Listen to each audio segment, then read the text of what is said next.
والنهارده معانا ملخص قصة فيلم جديد، وقصتنا بتبدأ في أرض العزة وبيحكمها أسد وملك عادل واسمه مفاسع ومحبوب جدا من كل الحيوانات، وفي جو أسري سعيد وهو موجود مع زوجته سرابي. وده لأنهم بيحتفلوا بتنصيم ابنهم الوحيد سيمبا كولي العهد للمملكة، وبتكون كل الحيوانات مبسوطة وهم بيقدموا فروض الولاء والطاعة. وفي الجانب التالي بنشوف سكار، وده بيكون الأخ الأكبر لمفاسع، ولكن مش عاجبه اللي بيحصل وشايف ان هو احق بالولايه من الشبل الصغير اللي لسه مولود، وعشان كده ما بيحضرش الحفله. فبيروح له زازو، وده المتحدث الرسمي للملك وكمان عصفورته في المملكه، وهو اللي بينقل له دبه النمله فيها. وبيروح لسكار وبيقول له ان الملك جاي لك دلوقتي، وبيقول له ان اول ما الملك يدخل لازم يقف انتباه، ويشرح للملك ايه سبب غيابه عن الحفله. ولكن سكار بيتعصب عليه، وده لانه ضايع الغدا بتاعه، وقال له واضح كده انك هتكون الغدا بتاعي. فزازو قال له يا سيدي استهدى بالله، وبعدين ده انا بالبلاط الملكي ودول عندهم حصانه ما يتاكلوش. وفي اللحظه اللي كان هياكلوا فيها سكار بيدخل الملك مفاسع، وهو بيقول له ما شفتكش يعني في حفله تنصيب سيمبا. فسكار بيستهبل وهو بيقول له والله ما اعرف، انا لو كنت عرفت كنت جيت على طول، لاني بحترم الملك والملكه جدا. ولان سكار اداله ظهره وهو بيكلمه، فمفاسع فكر انه بيتحداه.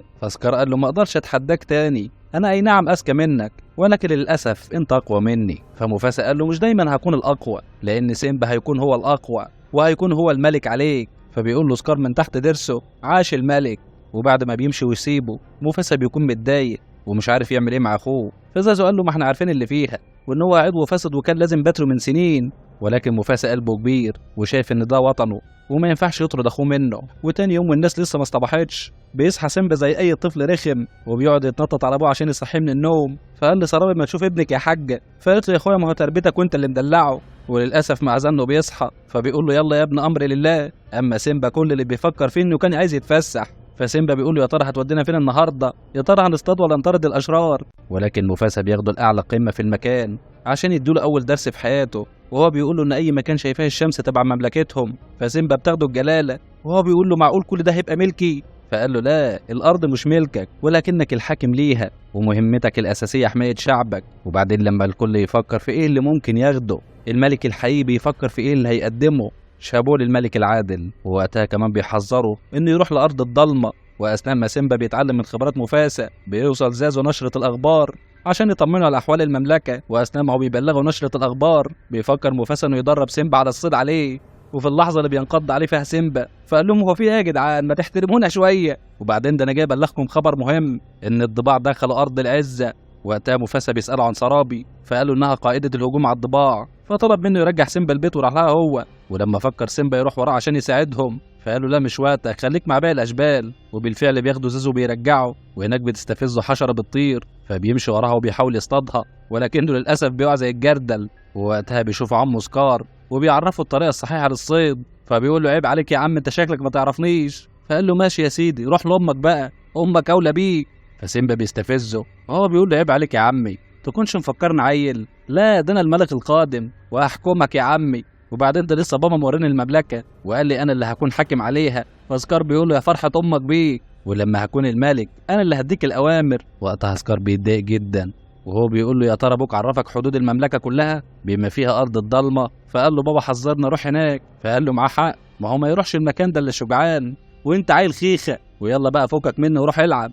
ولكن سيمبا بيسخن بعد الكلمتين دول، لانه عايز يثبت لنفسه انه اسد مش خرع زي ما عمه بيقول. وعشان كده بيروح للالا، ودي بنوته بيرسم عليها بما انه يعني ابن الملك. ولكن قبل ما بياخد الحته بتاعته، سرابي حذرته برضه يروح ارض الضلمه، ولانها مش واثقه في اخلاقه فقالت له انه زازو هيروح معاهم. فالبنت لالا قالت له انت واخدنا ورايح على فين؟ فقال لها ما انا سمعت عن حته مكان ارض الضلمه مقبره الافيال. فقالت له واو يخرب بيتك، طب افرض تهنا. فقال لها عيب عليكي، انت ناسي ان المملكه مملكتي؟ فقالت له طب هنعمل ايه في زازو اللي كان وقتها حيران في السماء وهو بيقول لهم ارجعوا هتخربوا بيتي، واضح ان في هجوم جاي علينا. وبعدها بيرجع يقول لهم كملوا عادي، واضح ان ده كان ضلي. فقال لها فكك منه ده عيل اهبل. وبعدها بينزل ويقول لهم يا فرحتي بيكم، امتى افرح بيكم واشيل عيالكم؟ فاتصدمت وهي بتقول له استحاله، ده عيل خرع وما بياكلش الامباله اللي هي وحياه خالي حسن ما اعرف هي ايه. وبالفعل سيمبا بيقدر يخلع منه بعد ما بيجي له شويه فراشات تخوفه وبيطلع يجري منهم. فبتقول له لالا وهي مبسوطه اخيرا يا سيمبا زوغنا منه. فقال لها انا فاهمك وعارفك بتفكري ازاي، ملك المستقبل وشاب شجاع زي حالاتي، اكيد نفسك تختلي بيا وتتجوزيني. فقالت له بس يا اهبل، ده انا اتجوز خنزير ولا ابص لك ابدا. فقال لها بس يا بايره. فبتحصل بينهم خناقه وبتنتهي ان لالا هي اللي بتكسبه. لا خير يا خارع. فقال لها قومي يا بت بقى بطلي خيابه وشوف المكان اللي انا جبتك فيه. وده لانهم بيكونوا وصلوا ارض الضلمه، وبيدخل سيمبا قدامها بكل شجاعه وهو فارض عضلاته.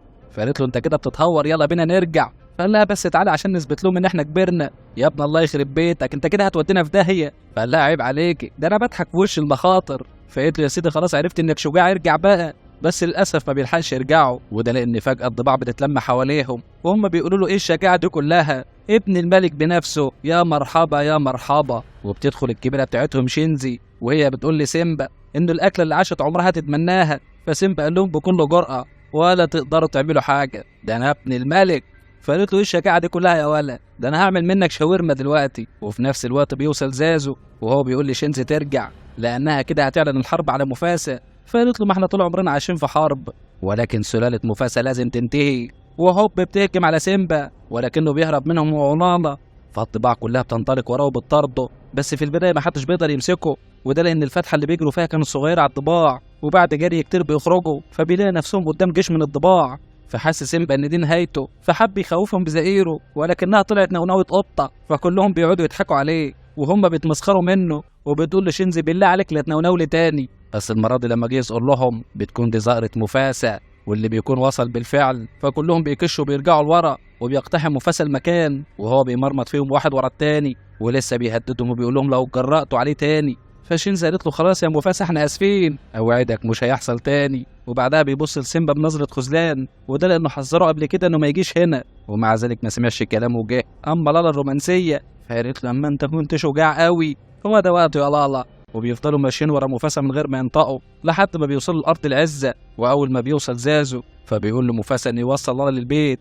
فقال له حاضر يا سيدي، بس ارجوك بلاش تكون قاسي على سيمبا، وبعدين انا فاكرك كنت صغير كنت عوق وطول الوقت عامل مشاكل، ودلوقتي بقى حاكم عادل ومشهور. فقال له لازم اعلم ابني درس مهم، وكان الدرس انه صغير وكان ممكن يموت، وانه عرض لالا للخطر، وانه كان بيعرض مستقبل المملكه للخطر لانه الوريث الوحيد للمملكه. فسيمبا قال له كان نفسي اوريك اني شجاع. فقال له انا ببقى شجاع لما بيكونش فيه حل تاني. فقال له بس انت ما بتخافش من اي حاجه. فقال له مفاسا النهارده خفت عليك انت لما حسيت ان ممكن اخسرك.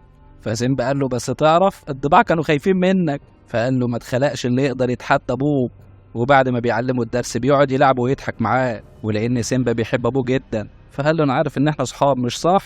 فمفاسا قال له صح، ولكن لما قال له هنفضل دايما مع بعض بيتهرب من الرد عليه، وده لانه عارف انه مش هيعيش له العمر كله. وقال له انه يبص للسما كل ما يحس بالوحده، لانه كل الملوك العظام اللي كانوا قبله موجودين هناك عشان يساعدوه وهو هيكون موجود معاهم. اما الضباع اثناء ما هم بيضحكوا في بعض من الجوع بيدخل عليهم مسكار وهو متعصب، وهو بيقول لهم يا شويه اغبياء، بقى بعد ما دمرتوا الاخضر واليابس في مكانكم وانا بعت لكم اسدين فريش هديه تقوموا تضيعوهم من ايديكم بكل سهوله. وطلع النسكار اكبر خير للوطن ولاخوه، لانهم قالوا له طب ما ناكلك انت وخلاص. فقال لهم طب وليه تاكلوا مره واحده لما ممكن اعيشكم في الجنه طول عمركم؟ وعرض عليهم يتحدوا معاه عشان يقتلوا مفاسا، ولما يكون هو الملك هيمكنهم من كل حاجه نفسهم فيها. ولان الضباع شرقانه فبيوافقوا على طول. فعلى طول تاني يوم بيبدا في خطته وبياخد معاه سيمبا في ممر القطيع. وقتها سيمبا بيقول له ان بابا زعلان منه، فقال له ما انا جايبك هنا عشان كده هخليك تعمل له مفاجاه تنسيه كل حاجه. فسيمبا قال له بس ده الملك، هديه اللي ممكن افاجئه بيها.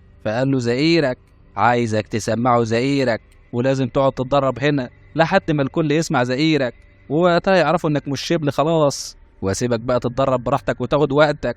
وفي نفس الوقت بيكون الضباع مستنيه فوق، ولكن المفاجاه ان سيمبا اول ما زقر حس ان الجبل بيتهز حواليه، وده لان القطيع اول ما سمعوا الزئير نزلوا من فوق الجبل يجروا. فطلع يجري المسكين من خوفه قدامهم، وفي وسطهم الضباع تخوفهم وتهيجهم اكتر، وبالتالي الممر ما بقاش فيه خرم ابره حد يمشي فيه. وفي نفس التوقيت بيروح الخيل لمفاسا وبيقول له ان القطيع في الممر وسيمبا هناك، فبيخاف عليه وبيروح له بسرعه. ووقتها سيمبا بيكون متعلق في شجره لتهسوه، وفي نفس الوقت بيوصل مفاسا وبيشجعه انه يثبت لحد ما يروح له. ووقتها عسكر قال لزازو انه هيساعدهم وطلب منه ينادي الباقيين، وبينزل مفاسا بكل شجاعه وسط القطاع عشان ينقذه. ويا دوبك بيوصلوا القطيع بيدوسوا، ولكن بيرجع له تاني وبياخده، ويا دوبك حطه في مكان امان. دهسوا القطيع مره تانيه ولكن مفاسا بيقدر يهرب منهم تاني. ويا دوبك خلاص بيوصل لقمة الجبل بيلاقي الخيانة العظمى مستنياه، ولسه مفاسا بيستنجد بأخوه، بيكون هو أول واحد يغدر بيه وبيزقه تاني من على الجبل، فبينزل مفاسا ميت. ووقتها بيشوفوا سيمبا وهو بيسقط فبينهار وهو بينادي عليه، وللأسف في النهاية بيموت مفاسا. فبيزعل جدا سيمبا على والده وبيعيط وهو بيحاول يصحيه، ولما اتأكد انه مات رقد جنبه. وفي نفس الوقت بيوصل سكار الخاين وهو بيقول له هببت ايه، على اساس يعني ما يعرفش حاجة، وحكى له اللي حصل وان والده مات وهو بيحاول ينقذه لانه ما شافوش وهو بيزقه. فسكار بدأ يشيله الذنب وانه كان السبب في موت والده، وقالوا لو رجعت دلوقتي هتقابل والدتك ازاي بعد ما تعرف انه كان السبب في قتل ابوه. ولما سأله سيمبا يتصرف ازاي فقال له اهرب بعيد واوعى ترجع تاني، وفعلا بيسمع كلامه وبيهرب. واول ما بيجوا له الطباع بيقول لهم اقتلوه، وبالفعل بيجروا وراه عشان يقتلوه، ولكنه بيقع من على الجبل وهو بيهرب منهم. فشينزا قالت لهم انزلوا وتاكدوا انه مات. فقالوا لبعض ننزل فين؟ ده استحاله يكون عايش اساسا، احنا لا هننزل ولا هنفرهد نفسنا، احنا هنكذب عليها ونقول لها لقناه وكلناه. ولكن المفاجاه ان سيمبا كان لسه عايش، ولكنه قرر يكمل في طريق هروبه. اما سكار الخاين فبيرجع لارض العزه من تاني وبيقول لهم هو عامل نفسه حزين ان مفاسا وسيمبا للاسف ماتوا، وانه حاول ينقذهم بس ما لحقش، ومع كل المسؤوليات اللي هتكون عليه مضطر يكون هو الملك. وبيدخل الضباع أرض العزة بكل سلاسة لأنه محتاجهم كمساعدين. وقتها كلهم بيتصدموا بس محدش بيقدر يعمل أي حاجة، وللأسف بيستسلموا للأمر الواقع. وفي نفس الوقت بنشوف سيمبا ماشي في الصحراء لحد ما بيتعب وبينام. وقتها بتتلم عليه النسور وكانوا خلاص هياكلوه، لحد ما بنشوف كائن غريب جاي من بعيد وبيطلع ان هم تيمون وبومبا، واللي بالفعل بينقذوه من ايد النسور. ولكن تيمون اول ما بيعرف انه اسد بيطلع يجري لانه خاف انه ياكله. ولكن بومبا قال له يا عم ده اسد صغير، فقال له يا عم ما هو مصيره يكبر. فبومبا قال له لو احنا خدناه وربناه لما يكبر يا سيدي هو اللي هيحمينا. وبالفعل بيقرروا ياخدوه، واول ما بيفوق سيمبا وبيسالهم انتوا مين، فقالوا له احنا اللي خاطرنا بحياتنا عشان ننقذك من النسور، ومفكرينه بقى هيفرح بس للاسف بيلاقوه مكتئب. فتيمون قال له هي مش ناقصاك انا مكتئب لوحدي. وبيقعدوا هما الاتنين ياكلوا دماغه عشان يحاولوا ينسوه همومه. وبيعلموا سيمبا كمان اول درس في حياته ان يقابل المشكله بالتفاهه، يعني اهرب يا معلم وعلى طول تقول هكون مطاطا، يعني كبر الجمجمه يا معلم. وبالفعل بيروح معاهم على مكانهم وهم بيعلموه التفاهه وبينسوه خالص انه اسد. ووقتها تيمون بيتريق على اسم بومبا، فقال له ما تكسفنيش اكتر من كده، انا كتير حاولت اغير اسمي. فقال له ايه تكونش عايز تغيره العماد؟ وبومبا مقضيها بومب طول الطريق، وفعلا بيفك سيمبا وبيقعد يغني معاهم. وبيدخل عليهم تيمون وبيقول لهم يا جماعه جبت لكم اسد. فقالوا له طب ما فكرتش الاسد ده هياكل ايه؟ فسيمبا قال لهم تصدقوا ده انا هموت من الجوع وانا ممكن اكل حمار. فالغزاله قالت له البس يا معلم. فبومبا قال له انسى مفيش الكلام ده عندنا، وطالما يا معلم هتعيش معانا يبقى تاكل زينا. وفتحوا له شجره مليانه بالدود، وبومبا بيشفط واحده وبيقول له مزفلطه بس دبله التانك. وبالفعل سيمبا بيواجه اول مشكله بهاكونا مطاطا وبيبدا ياكل معاهم. وبالفعل بيعيش معاهم سيمبا لحد ما بيكبر، ولكنه بيكون اسد هاكونا مطاطا. وفي نفس الوقت ارض العزه بتكون اتحولت لخرابه بعد ما حكمها سكار والضباع. وزازو اول ما بيشوفهم بيصطادوا بيروح بسرعه لسرابي، وهناك بنشوف لالا اللي بتكون كبرت. وهناك زازو بيقول لهم ان سكار قلبها خرابه، فالضباع اول ما بيشوفوا بيهاجموه لانهم عارفين انه العصفوره بتاعتهم. ولما بيوصل سكار ومعاه الضباع بتتخانق لالا جدا وبتطلب من سرابي ان هم يمشوا ويسيبوا له المكان. ولكن سرابي بتهديها وبتقول لها ان ده وطنهم وهيجي لهم يوم ويستردوه من تاني. وقتها بيستدعيها سكار عشان تشاركوا في الوليمه. فقالت له بس انت بتصطاد كتير وده معناه ان الموارد هتقل، فدخلها في سكه تانيه. وطلع انه كان بيغير من مفاسا لانه اخدها منه زمان، وطلع انها فضلت عليه مفاسا زمان وعرض عليها تاني تكون الملكه بتاعته. ولكن سرابي بترفض وهي بتقول له عمري ما هكون ملكه ليك ابدا. فقال لها يبقى انت اللي جنيت على نفسك، ومن دلوقتي الضباع تاكل الاول، واذا تفضل حاجه يبقى الاسود هي اللي تاكل، ده لو اتبقى لهم حاجه اساسا. اما لالا فبتكون جابت اخرها، وفي اول فرصه بالليل والكل نايم بتهرب، وسيمبا هناك عمال يصطاد في فراشات.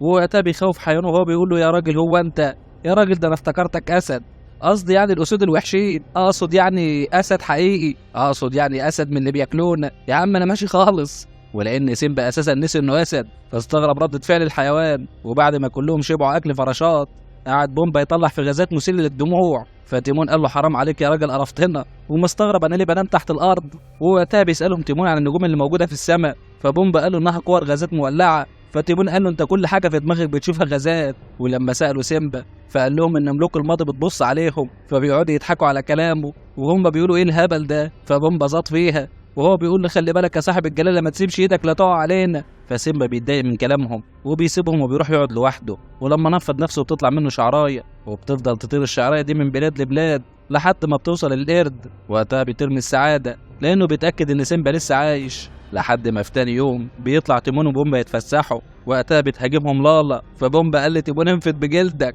لحد ما لالا هي اللي كانت هتقفشه، ولكن في اللحظة دي بيظهر سيمبا وبيدافع عنه، ولالا زي ما احنا متعودين هي اللي بتغلبه، وبالفعل المرة دي هي اللي غلبته. وقتها بيقول لها ايه ده لالا؟ فقالت له يخرب بيتك سيمبا، معقول بجد انت لسه عايش؟ ووقتها هما الاتنين بيطيروا من السعادة ان هما لقوا بعض. فتيمون قال لي بومبا ابسط يا عم، انت خلاص كده مش هتتاكل. لما شافهم بيضحكوا بيلعبوا مع بعض، وسألهم بومبا يا ترى بتعرفوا بعض ازاي؟ فسيمبا بيقول لهم اقدم لكم اعز صديقة ليا. فبومبا قال له اعز صديقة يا ليلتنا السوداء. اما لالا فبدأت تحكي لسيمبا على اللي بيحصل في ارض العزة، وان سكار مسيطر بالطباع اللي معاه وقلبينها خرابة، وهي بتقوله لازم ترجع لمكانك تاني كملك. ولكن التافهين دول ما يعدوش الموقف كده، وهم بيقولوا لها سيمبا ملك؟ احنا يا صاحب الجلالة بطاطا تحت رجليك. وقالوا لها انت اكيد غلطانه في العنوان. اما سيمبا فبدأ هو اللي يقنعها انها تفضل معاه، لان خلاص ده وطنه.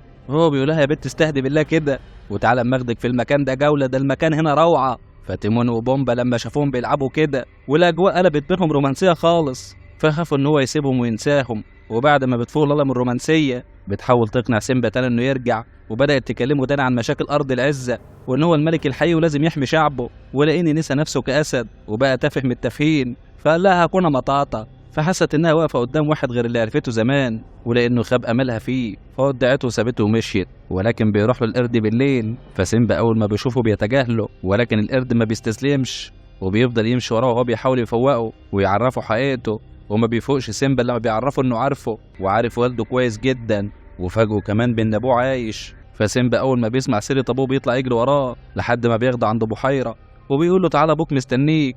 ولكن سيمبا بيبص في الميه وبيقول له ايه يا عم انا مش شايف حاجه. ولكن القرد كان قاصد يوري نفسه في الميه لان بيشبه ابوه تماما، وهو بيقول له ابوك عايش فيك يا سيمبا. وفي نفس الوقت بيظهر صوت ابوه من السماء وطلب منه يرجع لوطنه لانه الملك الحقيقي مش سكار. ولكن سيمبا كان مهزوز وبيقول له انه مش عارف يكون زيه. فمفاسا بيديله ثقه في نفسه وهو بيقول له انا عشت كملك وكنت طول الوقت فخور بحاجه واحده بس، وهي انك ابني. وقتها سيمبا بيترجى انه ما يسيبوش تاني، فقال له انا عمري ما سيبتك ولا هسيبك ابدا، بس اهم حاجه اوعى تنسى انت مين. وبعد جرعه الثقه دي سأل القرد انت مين دلوقتي؟ فقال له انا سيمبا ابن مفاسا. وبدأ يظهر لاول مره كأسد حقيقي، وبعدها بيرجع لوطنه من تاني. وفي الطريق بيقابل لالا وبيرجعوا هما الاتنين سوا. واول ما بيوصلوا لارض العزه قالت له لالا انها هتكون جنبه هتحمي المملكه، فقال لها بس هتقابلنا مخاطر. فقالت له كلمته الشهيره انا دايما بحب اضحك في وش المخاطر. وفي نفس الوقت بيوصل زازو وهو بيديله تحيه الملك، حتى تيمون وبومبا ما بيتخلوش عنه. فسألهم جايين تعملوا ايه؟ ده مش وقت تفاهه خالص. فقالوا له انت صاحبنا ومش هنتخلى عنك. وبالفعل ده بيكون هو جيشه اللي بيحبه بجد. وفي البدايه بيبداوا يراقبوا المكان، فاتفاجئوا ان المكان كله ضباع. فبومبا قال لهم انا عايز اموت بسرعه مش عايز اعض كتير. وقتها تيمون بيسأل سيمبا عن الخطة، فقال له محتاجين طعم حي. وبدأ الكل يبص لبومبا، فقال لهم انتوا بتبصوا لي ليه يا جدعان؟ وبالفعل كان هو الطعم للضباع. وبالفعل أول ما الضباع بتشوفه بتطير وراه. وقتها بيخلط طريق لسيمبا ولالا، وفي نفس الوقت سكار بيحاول يقنع سرابي إنها تكون الملكة بتاعته، وهو بيقول لها الحي أبقى من الميت، وبعدين أنا أفضل من مفاسا بمليون مرة. فقالت له أنت ولا حاجة بالنسبة لمفاسا. فبتحصل بينهم خناقة وبيحاول يعتدي عليها. وقتها أخيرا بيظهر سيمبا، فسكار أول ما بيشوفه بيتصدم لأنه بيفكره مفاسا. ولكن سيمبا بيقول له إياك تقرب من أمي. فسرابي أول ما بتشوفه روحها بترجع لها وبتاخده في حضنها، وهي بتقول له بفكرك موت وإزاي تعيش الفترة دي كلها بعيدة عني. فقال لها مش مهم يا أمي، المهم إني رجعت. وقتها سكار بيتصدم وهو بيبص للضباع اللي قالوا إن هم كلوه. أما سيمبا فبدأ يهدد سكار إنه هيقطعه حتت، فقال له لا ده أنا ورايا رجالتي. وقتها بتظهر لالا وهي بتقول له عهدك انتهى يا سكار، وسيمبا هو الملك الحقيقي، ولو عايز توصل له فلازم تواجهنا الأول. وبيساندها في القرار باقي الأسود. ولكن سكار لقيم وقلب الترابيزة على سيمبا وقال له اعترف قدام الكل دلوقتي، يا ترى مين اللي قتل مفاسا؟ وقتها سيمبا بيعترف ان هو اللي قتله بالغلط، وشرح لهم انها كانت حادثة. وفي نفس اللحظة سكار بيستغل ضعف سيمبا وبيبدأ يهاجمه وهو بيضغط عليه نفسيا انه قتل والده وهجر والدته. وبعدها بيقول له اعترف انت مين يالا؟ فسيمبا قال له انا ولا حاجة. وفي نفس الوقت وهو بيتراجع بيقع من على الجبل، وفي نفس اللحظة بتنزل شرارة من السماء وبيتولع في الشجر اللي تحته. واثناء ما سيمبا بيحاول يطلع من تاني فسكار قال له انا شفت فين الموقف ده قبل كده، تخيل ان هي دي نفس نظرة ابوك. ووقتها بيعترف له بالسر الخطير وقال له ان هو اللي قتل مفاسا. وقتها بيتحول سيمبا وبيقفش في سكار لحد ما بيطلع، واول ما بيطلع بيقول له يا خاين بقى تقتل اخوك الوحيد. فانهار سكار وهو بيقول لهم ما تصدقوش الكذاب ده. فبتتدخل لالا وهي بتقول له انت قلت قبل كده انك ما قدرتش توصل في الوقت المناسب، فازاي قدرت تشوف النظرة اللي في عيون مفاسا؟ ولما حس انها نهايته امر الضباع انها تهاجم سيمبا، ولكن سيمبا بيثبت شجاعته وبتتدخل كمان الاسود وبتبقى معركة. وفي نفس الوقت بنشوف بومبا وهو هربان، فالضباع بتشوفه بتقرب منه وهم بيقولوا شكلنا كده هناكل خنزير مربرب. فبومبا قال لهم مربرب؟ تصدق شكله كده قال عليا مربرب؟ انا اي نعم مربرب، بس انتوا ليلة ابوكوا سودة. وبيبدأ يطحن فيهم واحد ورا التاني، وفي النهاية بيكون النصر لسيمبا وأعوانه. وعشان كده سكار بيحاول يهرب، ولكن سيمبا بيروح وراه عشان يقتله. وقتها بيحاول سكار يخدعه وهو بيقول له ارحم شيبتي، الضباع هم أعدائك الحقيقيين والفكرة كانت فكرتهم، وأنا أساسا كنت بخطط عشان أخلص منهم. وفي نفس الوقت الضباع بيكونوا سامعينه. فسيمبا قال له ما انت خدعتني زي ما خدعت الضباع. فقال له معقول هديت لعمك الوحيد؟ فقال له لا، ما انا مش واطي زيك. وقال له اهرب زي ما قالها له قبل كده في صغره. ولكن سكار بتاخده الجلالة وبيبدأ يواجهه من تاني، ولكن بيكون نهايته انه وقع من على الجبل. وبعد ما فاق رجع الضباع من تاني وهو بيقول لهم ما تقلقوش، احنا هنبدأ من اول وجديد وهنبني جيشنا القوي. فقالوا له اه يا واطي، واتلموا عليه كلهم وكلوه. وبيرجع من تاني سيمبا هو الملك الحقيقي الارض العزة، وجنبه الملكة بتاعته لالا وسراب الحنان والدعم كله. وبعد حكم سيمبا وعدله بترجع المملكة لسابق عهدها، وبتكون مليئة بالحب والحياة والولاء للحاكم اللي بيكون جايب لنا شبل جديد طالع سيمبا شقي. وبكده تخلص قصتنا، واتمنى في النهاية تكون عجبتكم، وانتظرونا في قصة جديدة ان شاء الله. سلام.